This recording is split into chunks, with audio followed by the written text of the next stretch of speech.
Can you imagine creating a game so good that it becomes a genre in its own right?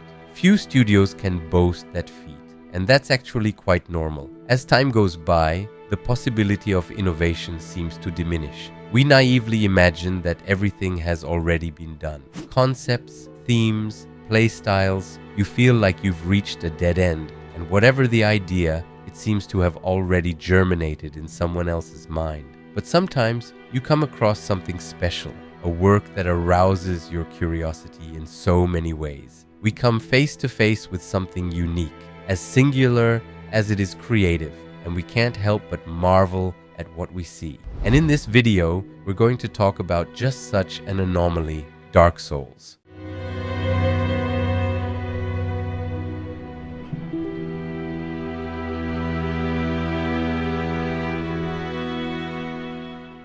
But if you've looked at the video's title and thumbnail, you'll have no doubt that we're not going to talk about the game itself. Souls have been discussed at length on the internet, and I honestly don't think there's much more to say on the subject. Nevertheless, it's still interesting to look at the work as a whole, and more specifically at the impact it has had on the video game industry. Dark Souls, and From Software's games in general, were responsible for something quite rare: the emergence of an extremely interesting codified genre, soberly entitled Souls-like.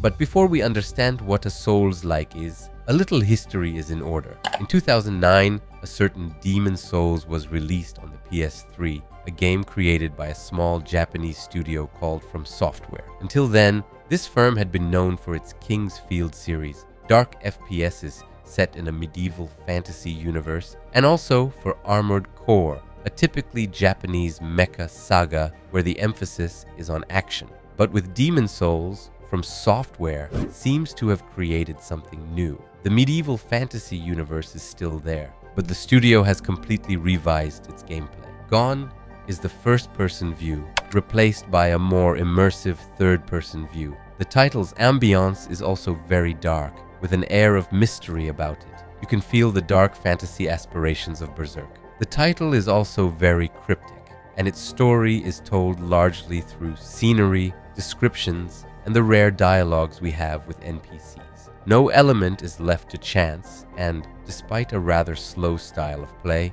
at odds with the standards of the time, Demon Souls will be a critical success, and sales will be satisfactory enough to envisage a sequel. And you're familiar with this sequel, it released Dark Souls, the first of its kind, 2 years later. If Demon Souls was a very good game, Dark Souls is 15 times better. This title takes up the same ideas as its predecessor, but pushes the curses to the maximum. The mechanics have been improved, death and difficulty are still omnipresent, and the map is as accurate as ever. I'm not taking any chances when I say that this is, in my opinion, one of the best maps, if not the best ever made in the world of video games. Everything is interconnected.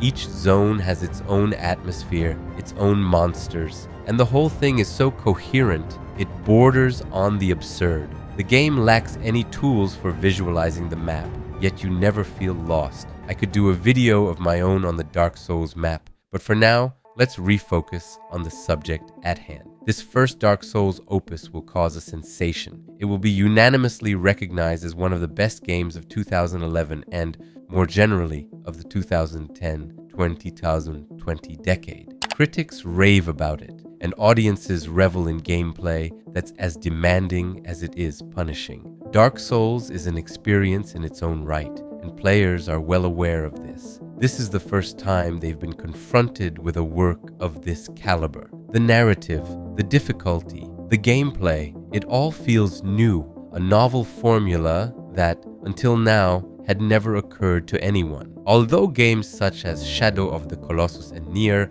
have played on this mystery card, it was Dark Souls that brought this formula to light to the point where other studios were inspired by the title. And it was from this point onwards that we saw the emergence of other games based on the aesthetics, mechanics, and narrative of From Software's games. inevitably giving rise to one of the most fascinating genres in video games, Souls-like.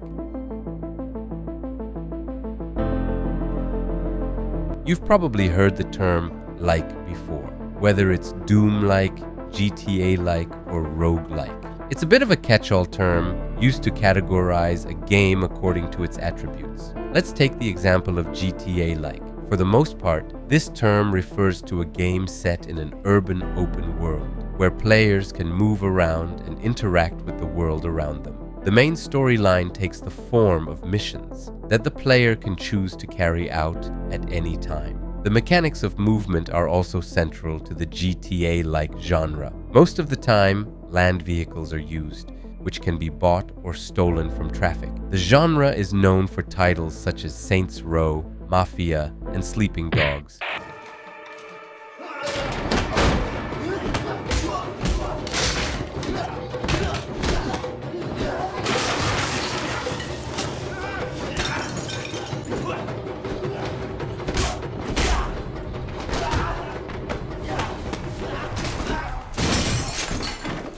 Popular games that take the GTA formula and apply the studio's own concepts and mechanics. So, for Souls-like, it's much the same thing. Games of this type use the codes established by the original medium, but what's so special about them? To be honest, that's a more complex question than it sounds. But to keep things simple, let's just take a few elements that characterize the genre. First of all, difficulty. A Souls-like game has to be difficult, but this difficulty is very specific to the genre. There's often a die and retry system, meaning you have to die often to learn from your mistakes, and also a punishing dimension where the slightest misstep can result in your death. In Souls-like, difficulty is defined more by a certain requirement than by sheer hardness. The monsters and bosses we come up against very often work in patterns, and this die and retry dimension allows you to assimilate them. This is what we might vulgarly call learning through failure. Another important point in this genre is exploration. World building is an integral part of the experience, and each map is coherently constructed so that, despite the glaring lack of information, the player can continue his adventure without ever being lost. We could also mention the story, which in most cases left guessing in favor of a cryptic narrative. NPCs, scenery, and even object descriptions tell us more about the world around us, without ever giving us all the keys to the story. The final thing that brings this genre to a close for me is the RPG aspect. You can customize your stats, change your weapons and equipment, and adopt your own style of play. Even if this last point seems rather general, which it is, it's still part of the characterization of the genre. As you can see, Souls-like is a pretty well-standardized genre. Each of the elements presented is important in assigning a game to this genre. Nonetheless, there is a slight nuance to be added. Following the release of Bloodborne and Sekiro, the Souls-like genre has evolved a little. Some people would like to consider all From Software games as part of a genre in their own right, given that they share much of their artistic direction and, above all, their mechanics. But in this video, this appellation isn't going to interest us more than that, but I think it's still worth mentioning that it exists. Getting back to Souls-like games, we can think of the Nioh series, games set in a feudal Japan where Japanese mythology has taken on a dominant role in the world. Then there's Code Vein, a Souls-like game based on Japanese anime, or The Surge, set in a futuristic universe. This genre is first and foremost a recipe, the elements of which allow it to be interchangeable depending on the universe in which the title evolves. The difficulty and demands of the original medium can be transferred to any license. The most striking recent example is surely Lies of P, inspired by the tale of Pinocchio. It has all the elements of the folklore of which it is composed, all in a Souls-like style. The game is good in many ways, and is certainly one of the best Souls-like games released recently. But that doesn't prevent it from sometimes being too close to the original medium. The mechanics and storytelling are all points that can make you wonder about From Software's aspirations and titles. This is often the case with Souls-like games, as the genre is highly codified and, above all, tied to a particular universe. Seeing a game moving in the same direction raises questions about the boundaries between inspiration and copying. A game that perfectly illustrates this point is certainly Mortal Shell, a Souls-like game set in a dark fantasy universe that uses all the Souls codes. The game isn't bad per se, but it feels far too inspired by From Software's work, and that's a shame because it has a lot to offer. One can often question the identity of a game that stems from a very specific genre. Studios can fall into caricature without really understanding why. Why opt for such a narrative style? Why increase the difficulty? Or how to make a game unique? So many questions that developers ask themselves without ever having precise answers. The Souls-like genre is certainly complete, but profoundly complex. If certain elements aren't properly combined, it's hard to stand out from the crowd, to find your own identity.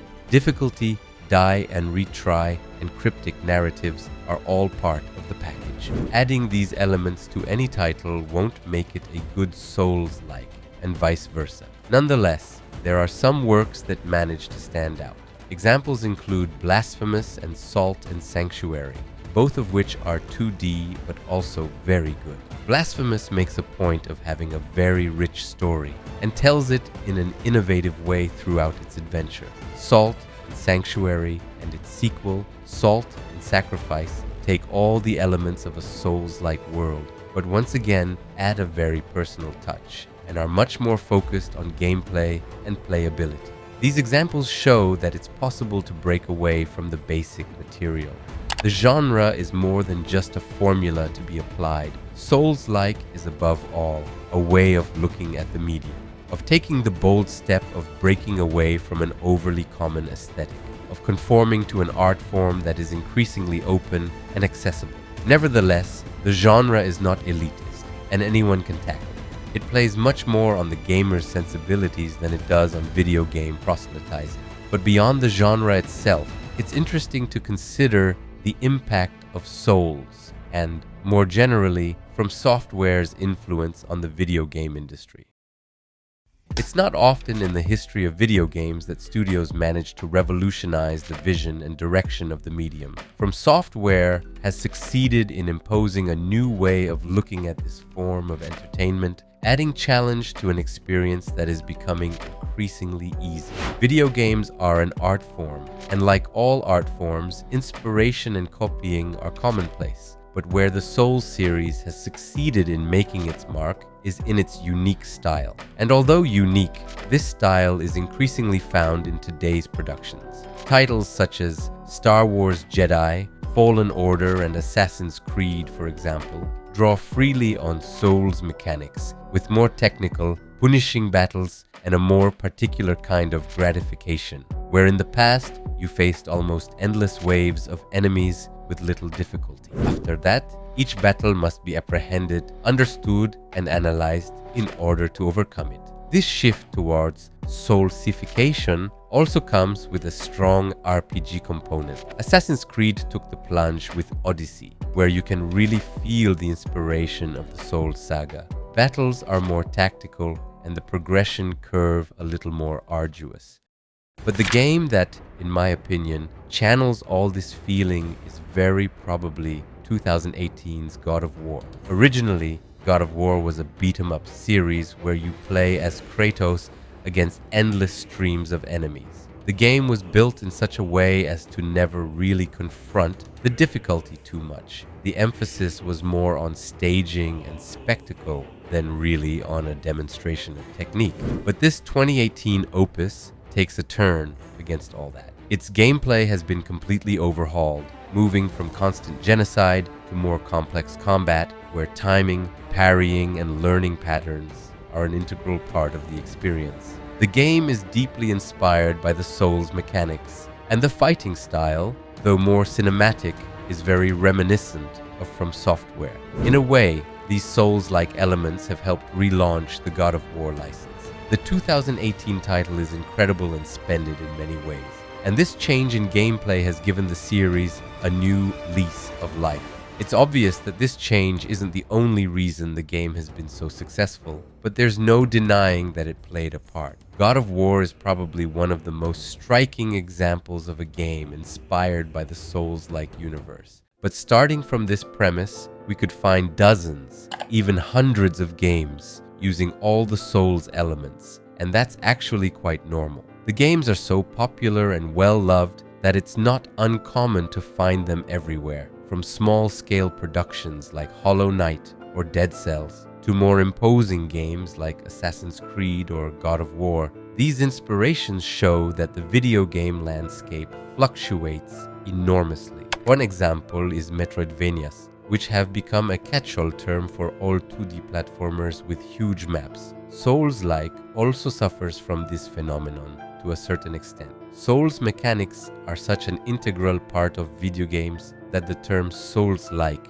may seem dubious. Of course, for titles such as Lies of P or Lords of the Fallen, which are more directly inspired by From Software's work, this label seems to make perfect sense. But for other games, the question arises. Dark Souls has left such a mark on the industry that it has almost become a standard, a sort of storehouse from which ideas, concepts, and inspirations are plucked and adapted to one's own game, and few studios can boast of having created a game so good that it revolutionizes the way we look at this medium. As you can imagine, we could talk about this subject for hours. Souls-like is such a special genre that it would be impossible to sum it up in 15 minutes. But what it is even more special is the work behind it, Dark Souls. The Souls series is probably one of the most influential sagas in the video game world, on a par with Doom or World of Warcraft. Dark Souls changed video game standards forever.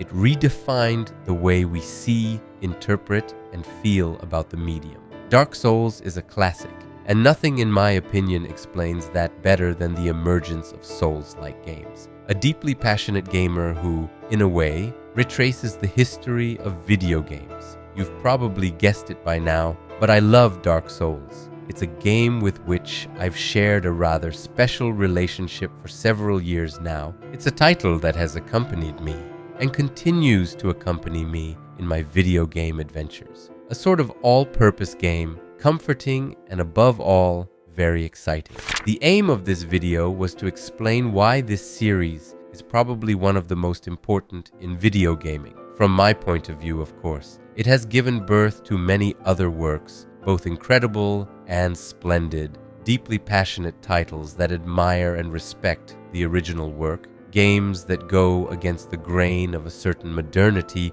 rooted in a purely artistic vision of the medium. Thank you to Dark Souls for existing. Thank you to the From Software developers who bring this universe to life. Thank you to those who have created a new genre. And thank you to you for watching this video.